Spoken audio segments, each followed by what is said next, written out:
Hi guys, എല്ലാവരും സുഖമായിട്ടിരിക്കുകയല്ലേ? ഇന്ന് എനിക്ക് 2 പ്രസൻറ്റേഷൻ ഉണ്ട്. എൻ്റെ തേർഡ് സെമ്മിലെ ഫസ്റ്റ് പ്രസൻറ്റേഷനാണ്. ആൻഡ് എൻ്റെ ഫസ്റ്റ് പ്രസൻറ്റേഷൻ എനിക്ക് വലിയൊരു ഇതില്ല. പക്ഷേ സെക്കൻഡ് പ്രസൻറ്റേഷൻ എൻ്റെ അനാട്ടമിയാണ്.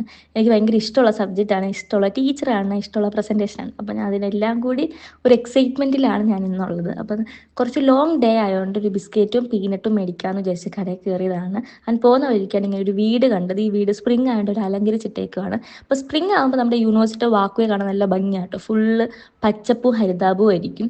അങ്ങനെ യൂണിവേഴ്സിറ്റി നമ്മളെത്തി. നമ്മൾ പറഞ്ഞ പോലെ ഫസ്റ്റ് പ്രസൻറ്റേഷൻ്റെ ഒരു വലിയ ഇതില്ല, കാരണം ഒരു ഗ്രൂപ്പ് പ്രസൻറ്റേഷനാണ്. അപ്പോൾ നിങ്ങൾ ജസ്റ്റ് ഇരുന്ന് വായിച്ചാൽ മതി, കാര്യങ്ങളൊക്കെ പറഞ്ഞു കൊടുത്താൽ മതി.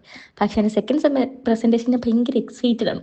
അതായത് നമുക്ക് അടുത്ത വരുന്ന ക്ലാസ് 10ാമത്തെ നിലയിലാണ്. അവിടുന്ന് ഈ യൂണിവേഴ്സിറ്റിയിൽ നിന്ന് പുറത്തുള്ള വ്യൂ കാണാൻ ഭയങ്കര രസമുള്ള ഒരു ക്ലാസ്സും കൂടിയാണിത്.